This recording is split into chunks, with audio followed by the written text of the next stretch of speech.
بسم اللہ الرحمن الرحیم۔ السلام علیکم ناظرین، میں ہوں doctor Muhammad Saleem and welcome to national narrative. ناظرین، نیا بیانیہ بنانے کے لیے پی ایم ایل این نے دوبارہ سے فوج کے خلاف جو ہے وہ اپنی توپوں کا رخ موڑ دیا ہے، اور اس سلسلے میں تازہ ترین جو بمباری کی ہے وہ کی ہے کیپٹن ریٹائرڈ صفدر عوان نے، اور انہوں نے ہدف تنقید بنایا ہے جنرل ریٹائرڈ قمر جاوید باجوہ کو کہ وہ دبئی کے اندر یعنی وہ شاپنگ کر رہے ہیں، اور کوئی پیلا سونا نہیں بلکہ وائٹ سونے کی وہ شاپنگ کر رہے ہیں۔ انہوں نے ملک کے ساتھ ظلم کیا ہے اور انہوں نے ملک کو لوٹ لیا ہے، اور یہ ادھر باہر بیٹھ کے عیاشیاں کر رہے ہیں۔ ایک تو یہ بات ہے، دوسری یہ بات ہے کہ یہ پی ایم ایل این نے چونکہ 2018 کے الیکشن کے اندر اینٹی آرمی نیریٹو کے اوپر بہت بڑا ووٹ لیا تھا، اور مریم نواز شریف صاحبہ نے اپنا سوشل میڈیا کا جو سیل چلایا تھا، اس سلسلے میں ان کا جو ایک مقصد و محور تھا وہ تھا اینٹی آرمی نیریٹو کھڑا کر کے ووٹر کے اندر ایک آپ نے نفرت پیدا کرنی ہے فوج کے خلاف، اور اس نفرت کا ووٹ آپ نے خریدنا ہے، اور ان کو ووٹ ملا بھی۔ اس کے بعد پھر یہ ہوا کہ آگے چل کے یہ سلسلہ اسی طرح چلتا رہا، اور یہ جو 3.5 سال رہے، 3.5 سال بھی فوج کی بیشنگ کرتے رہے، اور اس دوران یہ پاناما کا جو کیس تھا، پاناما میں بھی یہ جنرل قمر جاوید باجوہ کو مورد الزام ٹھہراتے رہے، اور جو فوج کے سرونگ جنرلز تھے فوج کے ادارے کو، آئی ایس آئی کے ادارے کو، یہ کیا کہتے ہیں کہ بلیٹنٹ اپنی کرٹیسزم کا نشانہ بناتے رہے۔ اور آگے چل کے پھر جب عمران خان کا اور فوج کا پھڈا ہوا تو پھر انہوں نے تھوڑی سی چپ سادھ لی، پھر یہ فوج کے ترجمان بھی بن گئے، اور انہوں نے یہ چورن بیچنا شروع کر دیا، اور کچھ عرصہ سے یہ چورن بیچ رہے ہیں۔ ان کے بڑے بڑے ہاکس جو مشہور تھے پچھلے اشروں سے اینٹی آرمی نیریٹو کے لیے، تو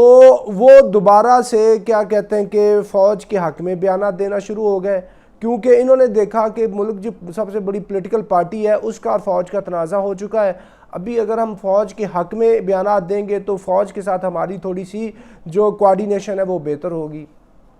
تو ابھی چونکہ اگلا الیکشن نظر آ رہا ہے، اگلے الیکشن کے اندر ان کے پاس کوئی نیریٹو نہیں ہے، اس نیریٹو کو دوبارہ سے بلڈ اپ کرنے کے لیے دوبارہ سے یہ ایک سستا سودا ہے، مشہور و معروف سودا ہے کہ آپ فوج کے خلاف اس طرح کی طعن و تشنیع کریں۔ تو یہ کام شروع کر دیا ہے پی ایم ایل این نے، انیشیٹ کیا ہے کیپٹن صفدر سے۔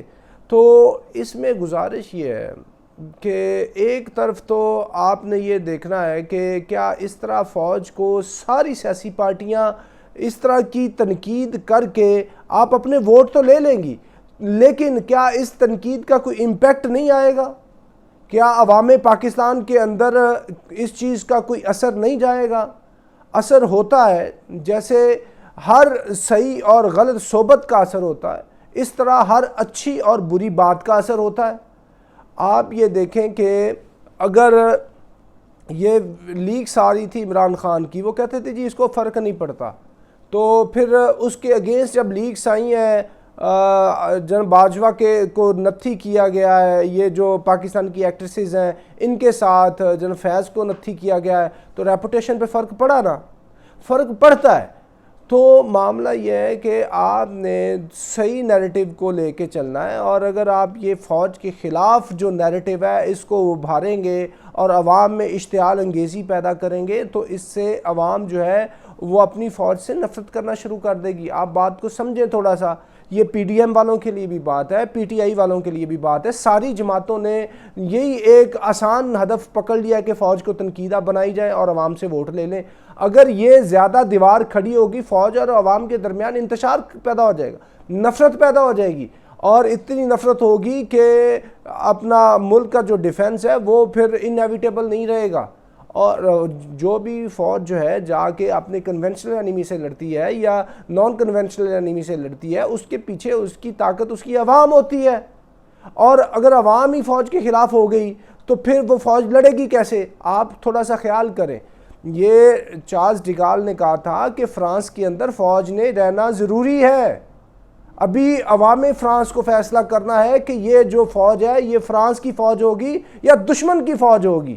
اسی طرح عوام پاکستان کو پتہ ہونا چاہیے کہ اسٹریٹجیکلی بہت امپورٹنٹ ملک ہے، ادھر ایک مضبوط فوج نے رہنا ہے، یہ مضبوط فوج جو ہے وہ پاکستان کی فوج ہے یا کہ یہ دشمن کی فوج ہوگی، یہ آپ نے ڈیسائیڈ کرنا ہے۔ اگر یہ اسی طرح سلسلہ چلتا رہا تو اس سے بہت نقصان کا اندیشہ ہے۔